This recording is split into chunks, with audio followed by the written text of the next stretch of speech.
Amehule-led lawmakers. Stakeholders react to Rivers Assembly veto of Governor Fubara. Former Minister of Communications alleges manipulations and fraudulent approvals under Buhari administration. And on the foreign scene, 2 died, 21 others injured after a knife attack in China. I'm Ifichukumoyana with the news. Now we begin the news this afternoon with reports that the Rivers State government has unveiled a 20-day program to mark the 1-year anniversary of Governor Siminalayi Fubara in office. Now this was made known by the Secretary to the state government, Dr. Tammy Danagogo, during a media parley to unveil the activities lined up to mark the governor's 1 year in office. Correspondent Sio reports that the government will be flagging off and commissioning some of the completed projects by the current administration. Moving on, Rivers State Commissioner of Information Joe Johnson has justified Governor Fubara's statement that the Amehule-led state lawmakers does not exist. Mr. Johnson said since the defection of some of the lawmakers to APC, the governor has not sent any bill to them other than the 4 bills that have not been passed to date. The commissioner also stated that all the 7 bills passed by the lawmakers after October 27th are not recognized by law. He spoke on Nigeria Info FM's Morning Crossfire. So if you get the narrative clearly, you will discover that the assemblymen moved out of PDP to APC in December. The 4 last bills that were sent to the House was sent to them on the 27th of October. By October, there were 3 members of the House. By the constitutional provision in section 109 1G, they moved out of PDP in December. So you can see the nexus. On the petition by chairmen of 2 local government areas, the commissioner says the local government chairmen do not have the power to sack any worker other than the Local Government Service Commission. The 2 local government are petitioned, other than MOA, that has vehemently refused to reinstate that is sacked. It does not have the right. No local government chairman has the right to sack. The only commission that is vested with that responsibility is the Local Government Service Commission. And the query was able to hearken to what the commission said and pay. MOA refused to. Ahuda West was part of it. I will do a detailed presentation probably if you have me on your station. However, a member of Rivers State lawmakers, Abi Pepo, insists that the action of his fellow lawmakers is constitutional. There's no ambiguity. It is within the confines of the assembly to do so because the principal law has been amended. The general public should understand that the principal law was initially amended in 1999, further amended in 2006. But in 2024, the law has been amended to give opportunity to the Chairman House Committee on Selection to make recommendation to the Speaker, Rivers House of Assembly, on the choices of the Chairman and members of the Assembly Service Commission. So the Assembly acted in line with the Constitution and in line with the provision of the standing rules of the House. Now, yesterday, while receiving a delegation from Bayelsa State, Governor Fubara said the Martin Amehule-led assembly does not exist. Governor Fubara also said several meetings held to find peace to the political crisis in Rivers State have caused more crises. I've acted as a big brother because of this crisis. I'm not acting like a young man that should want the house to be destroyed because I know that no meaningful development can be achieved in an atmosphere of crisis. And I've subjected myself to every meeting of reconciliation for peace. And what happens? It is each time we come out from one meeting, we are faced with one thunder or lightning. Now, the governor raised concern that his supporters are being harassed and detained for trumped-up charges. I've never called any policeman anywhere to go and harass anybody. I've never gone anywhere to do anything against anybody. But what happens to people that are supporting me? They are being harassed. They are being detained. There is no way that somebody doesn't come here with one letter of invitation for trumped-up charges and all those. I don't think the other party has shown any restraint. I am the one that has shown restraint. I'm the one that is badly heated. But when I have all the instruments, government instruments, cause the disaster. Governor Fubara also expressed regrets that the political crisis has lingered because of the lack of leadership in Rivers State. It's unfortunate, let me also say this. What brought us to this level is we don't have leaders in Rivers State. Let's not pretend. What is happening in Rivers State even happened in Nigeria. But people could call and say, don't do this, don't do this. And he said, let's let it go. It was done here, but nobody listened because the leaders have sold their conscience. Because of what? Not even good money. If you are doing something because of money, it should be good money. Me, I want to live here and be that kind of leader that will look at you and tell you the truth. Meanwhile, the Martin Amehule-led Rivers State House of Assembly yesterday vetoed Governor Fubara on yet another bill. This time, it is to pass into law the Rivers State Procurement Amendment Bill 2024.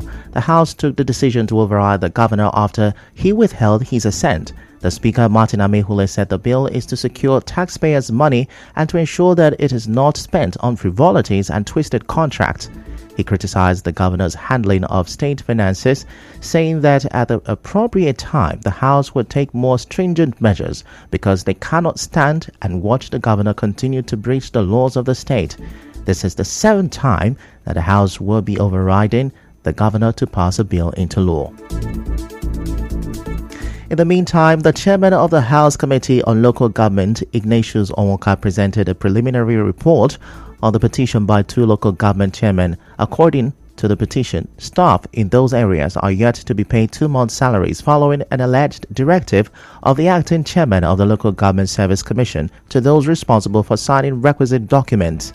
Speaking on this, Mr. Onwoka described the acting chairman as an imposter, stressing that such a position is not known to the law in the state.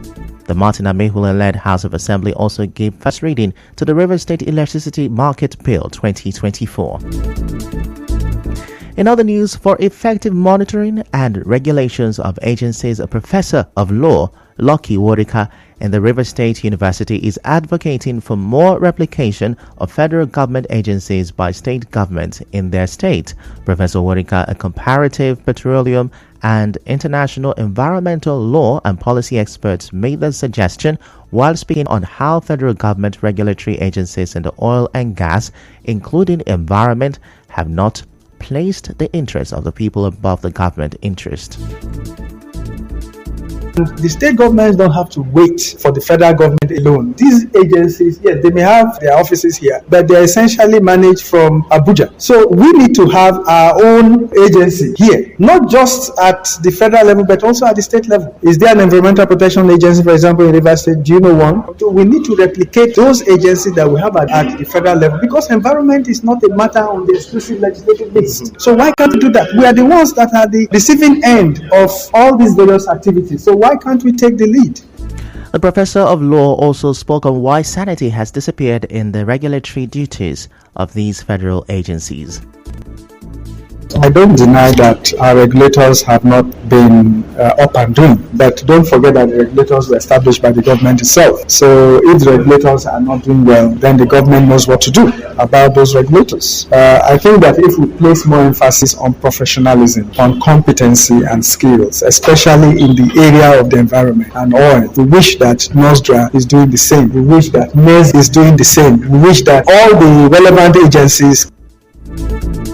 Still to come, former Minister of Communications alleges manipulations and fraudulent approvals under Buhari administration. Stay with us. The Rivers State chapter of PFN would be celebrating the Holy Spirit and also inaugurate a new state exco with the theme Sevenfold Spirit of God. The program shall commence with youth prayer.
The Economic and Financial Crimes Commission has arrested 6 senior officers of the Nigerian Security and Civil Defense Corps over alleged 6 billion naira fraud. Reports say the NSCDC officers were handed over to the EFCC yesterday on the order of the NSCDC Commandant General Ahmed Audi. Now, this comes after the EFCC chairman Ola Olukoyede, in a letter to the NSCDC Commandant General, demanded that the officers be released for interrogation. A former Minister of Communication, Adebayo Shitu, has claimed that there were manipulations and fraudulent approvals under the administration of former President Muhammadu Buhari. Mr. Shitu said this on Channels Television. He said a lot of things did not get President Buhari's attention and that many people around Buhari conspired with the former CBN governor. And now straight to business. An economist, Peter Mede, says the 4 billion naira soft loan provided to entrepreneurs by the Rivers State government and the Bank of Industry will stimulate the economy. Dr. Mede, the head of the Department of Economics of the University of Port Harcourt, spoke to correspondent Oyekachi Nwosu on this. We're talking of people who are selling akara on top table, talking of people who are hawking pure water. We're talking of people who are selling small kiosks and small stores in the villages. As an economist, I know that this effort will stimulate the economy. And you know that the economy is stimulated because when you talk about the economy, you're talking about the sum total of all the productive activities in the society. We're coming from a situation where we had previous government that were strengthening and encouraging and empowering only few friends. In entertainment, singer Kiss Daniel has joined the list of Afrobeat musicians who sold out the 12,000 capacity Oval Arena in what is his biggest concert yet in the United States. In sports, Uruguay forward Darwin Núñez has fueled speculations of a summer exit from Liverpool by deleting all images of his time at Anfield from his Instagram page. And now, we bring you news from around the world. A knife attack at a hospital in southwest China has left at least 2 people dead and 21 others injured. Police say the stabbing happened at 11:37 local time at Zhenshuang People's Hospital in Yunnan province. It is unclear if the suspect has been arrested. Now that's a wrap on the news this afternoon. Before we go, let's have a look at the major stories. Rivers State government has unveiled 20-day activities to mark its 1-year anniversary. Rivers Commissioner for Information Joe Johnson has backed Governor Fubara's criticism of Amehule-led lawmakers. Stakeholders react to Rivers Assembly veto of Governor Fubara, and on the foreign scene, 2 die, 21 others injured after a knife attack in China. The news was edited by Oyekachi Nwosu. To reach the news team, send an SMS or WhatsApp to 0808-721-7215. I'm Ifechukwu Mwanyali. Many thanks for listening.